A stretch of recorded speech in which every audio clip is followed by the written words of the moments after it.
Assalamualaikum warahmatullahi wabarakatuh. Kami dari kelompok 1 yang beranggotakan saya sendiri Tanri dan teman saya Hidayanti. Kami di sini membahas tentang jenis-jenis kata.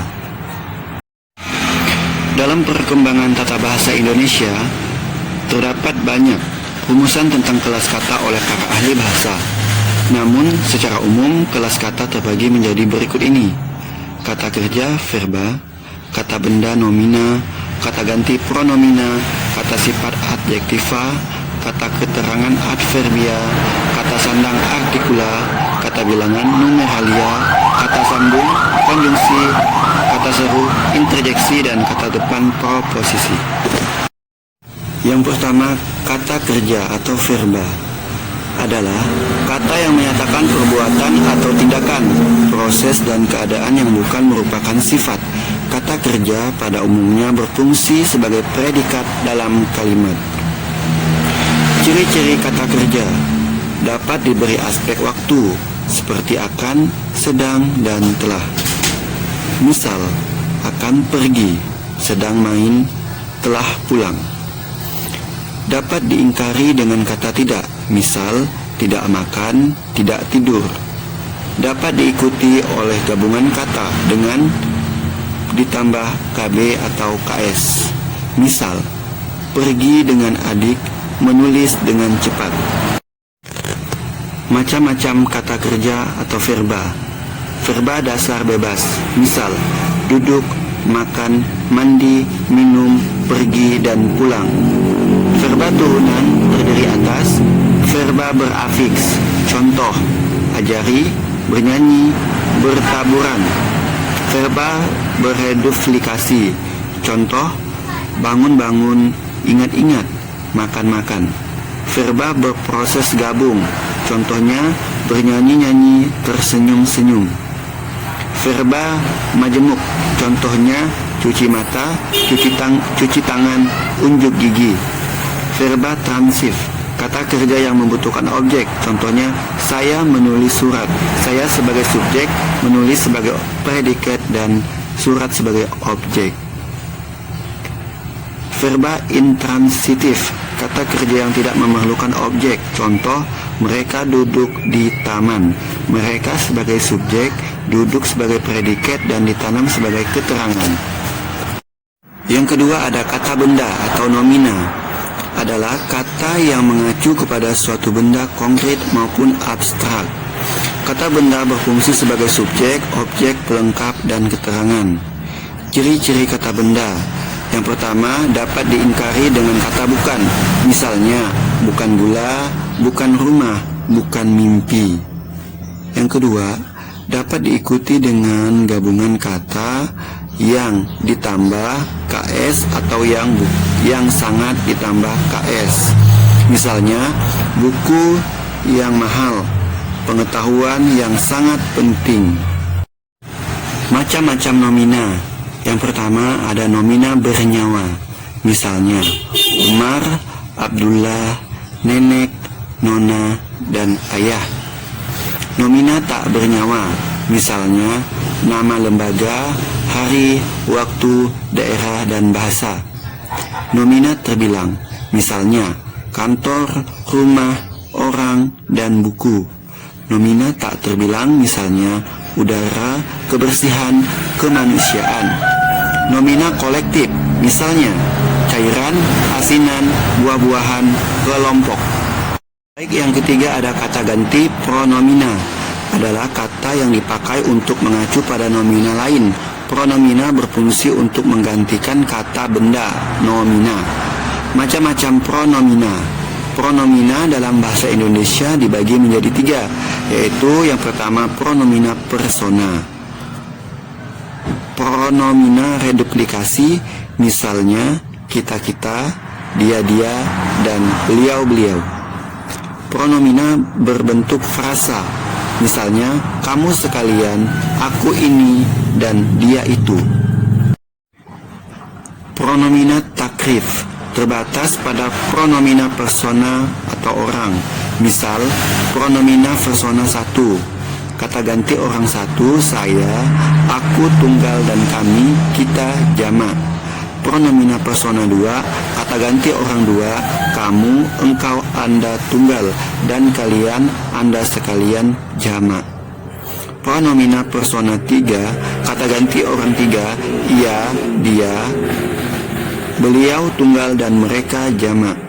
Pronomina takrif, tidak menunjuk pada orang atau benda tertentu.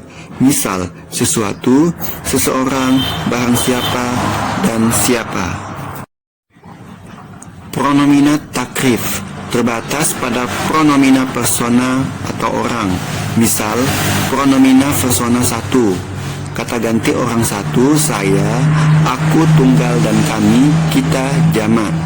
Pronomina persona 2, kata ganti orang dua, kamu, engkau, anda tunggal, dan kalian, anda sekalian jamak.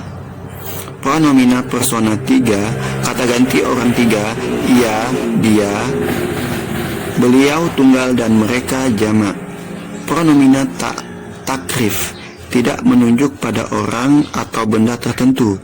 Misal, sesuatu, seseorang, barang siapa, dan siapa.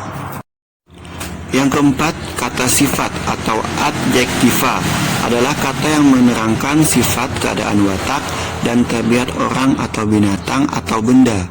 Kata sifat umumnya berfungsi sebagai predikat, objek, dan penjelas subjek. Ciri-ciri kata sifat: yang pertama, dapat diberi keterangan pembanding lebih, kurang, dan paling. Misalnya lebih indah, kurang bagus, paling kaya. Yang kedua, dapat diberi keterangan penguat, sangat, amat, benar, terlalu, dan sekali. Misalnya sangat senang, amat keras, mahal, benar, terlalu berat. Yang ketiga, dapat diingkari dengan kata tidak, misalnya tidak benar, tidak halus, dan tidak sehat. Baik, saya di sini akan melanjutkan penjelasan dari saudara Tantri. Selanjutnya di sini ada kata keterangan adjektiva. Adalah kata yang memberi keterangan pada verba, adjektiva, nomina, redukasi, atau kalimat. Macam-macam adjektiva. Di sini ada adjektiva dasar bebas, misalnya alangkah, agak, akan, amat, minan, niscaya, tidak, paling. Selanjutnya ada adjektiva turunan terdiri atas. Adjektiva reduplikasi, misalnya agak-agak, lari-lari, lebih-lebih, dan paling-paling. Selanjutnya ada adjektiva gabungan, misalnya belum, boleh, belum pernah, atau tidak mungkin. Ada adjektiva gabungan, misalnya ada adjektiva yang berasal dari bagai kelas, misalnya terlampau, agaknya, harusnya, sebaiknya, sebenarnya. Selanjutnya di sini ada kata sedang. Artikula adalah kata yang mendampingkan kata, benda, atau yang membatasi makna jumlah orang atau benda. Macam-macam kata benda atau artikula di sini. Artikula bermakna tunggal, misalnya sang guru, sang suami, sang juara. Yang kedua, artikula bermakna jarak, misalnya para petani, para guru, para ilmuwan. Sedangkan yang selanjutnya ada artikula bermakna netral, misalnya hitam, si hitam manis, si dia, si terhukum. Selanjutnya ada artikula bermakna khusus, misalnya Sri Baginda, Sri Ratu, Sri Paus, atau gelar kehormatan, Hang Tua, Hang Halimah, atau palingan pria dan wanita dalam saksi lama. Selanjutnya ada kata bilangan atau numeralia, adalah kata yang dipakai untuk menghitung banyaknya orang, binatang, dan benda. Macam-macam kata bilangan atau numeralia di sini. Numeralia utama atau kardinal terdiri atas kata yang dipakai untuk menghitung banyaknya orang, binatang, dan benda. Macam-macam kata bilangan atau numeralia. Yang pertama di sini numeralia utama atau kardinal terdiri atas bilangan penuh, misalnya 1, 2, 3, 10, 1000, juta. Sedangkan bilangan pecahan misalnya 1/3, 2/3, 5/6. Bilangan gugus misalnya sekilus, 21, ludis, gross, kodi, atau ton. Di sini ada numeralia tingkatan, yaitu numeralia yang menunjukkan urutan atau struktur, misalnya pertama, ke-1, ke-2, atau ke-13. Sedangkan yang selanjutnya ada numeralia kolektif, yaitu numeralia yang berbentuk afiksasi, misalnya ketiga, ke atau mun, ribuan, ratusan, ke, mun atau an, beratus, ratus, bertahun-tahun, dan bermun. Selanjutnya ada kata sambung atau konjungsi, adalah kata yang berfungsi menghubungkan dua kata atau dua kalimat. Macam-macam kata sambung atau konjungsi. Isi yang pertama ada konjungsi penambahan atau misal dan lagi, tambah lagi pula. Kata konjungsi uratan atau misalnya lalu, lintas, kemudian, setelah itu.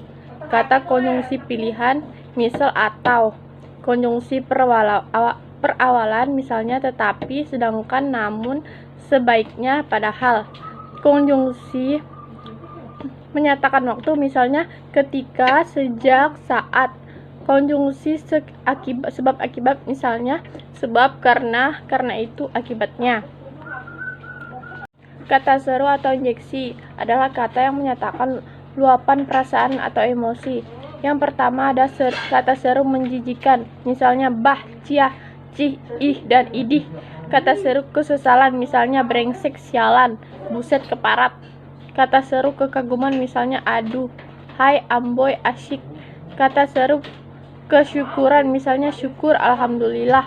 Kata seru harapan, misalnya insya Allah. Kata seru harapan, misalnya aduh, ai, lo, duilah, oh, ah.